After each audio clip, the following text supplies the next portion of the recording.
So best of luck to all of you out there who try and impress the girlfriend with this.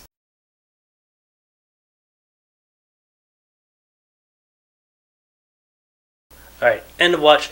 This is a buddy movie you're going to want to bring your bud with. Well, you kind of get at points a really serious vibe, like Soprano vibe a little bit. The overall tone is very serious, and it tries to take a really intense approach and build suspense and kind of like throws in a lot of tense moments throughout the movie. So now that said, the story of this movie is basically you're running the lives of two cops, Jake Gyllenhaal and Michael Peña. Sorry, Canadian. We don't do the Spanish thing. We got French.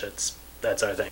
But either case, they're playing off each other really well, I think, in this movie. I mean, they're not the best chemistry like I have seen in 21 Jump Street. They got the man crush thing vibe going on, so that's important. And that's basically all you're getting is these two cops, and you're just seeing their lives, their story unfold in front of you. You get a chunk of their lives together as partners.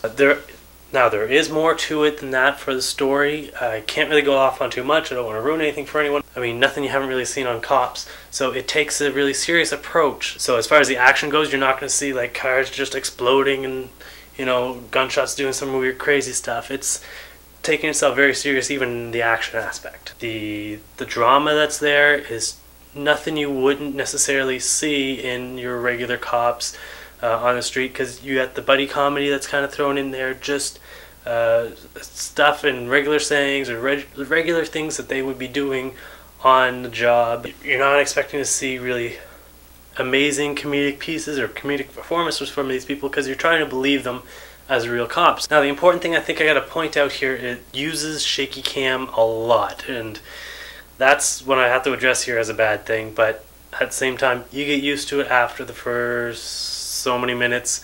I mean, at first I started to think this was going to be a horrible movie because I was getting really nauseated with the camera. The other part about the shaky cam is a reason why they're actually using it. Jake Gyllenhaal's character is trying to just be a filmer, and he's filming things for random reasons, so most of the time you're getting his side camera, and each of our main casts actually have small little cameras on them so they can actually show what's going on. So the problem is trying to buy into believing that this is actually happening, and that's the reason why we have a camera going on around them. Fun actors.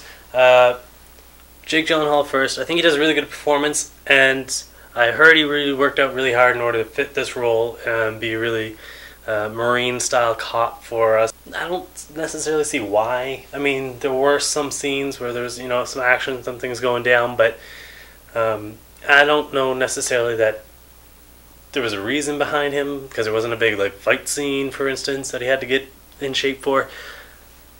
Nonetheless, I mean, kudos, he got in shape for it. But on to his actually acting skills. I think he does a really good job.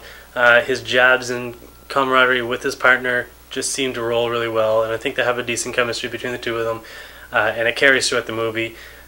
But what's most important is the dramatic scenes that they do have to put into this movie.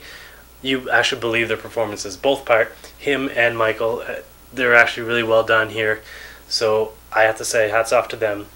By the end of the movie, you really feel the camaraderie and the team. One last thing I had to touch on, like I said at the beginning, the intensity that surrounds itself in this movie kind of builds over time, and you're starting off with the just really loose kind of cop mentality going in with it, and you're just basically watching an episode of Cops. It gets a little bit more intense, you know, drawn in.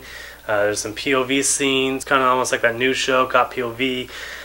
Then by the end of it, you actually have you're starting to watch The Shield, and it really gets dramatic in the end. It builds itself over the length of this movie, starting from something that's pretty lighthearted, and slowly just adds the intensity throughout the movie, and by the end of it, it gets really intense. On to rating. So I'm sad to be doing a buddy-style flick without tack, but, you know, stuff happens. And I'm going to go ahead and say this is a really good movie. 3.5 out of 5 police POVs. On to the next review.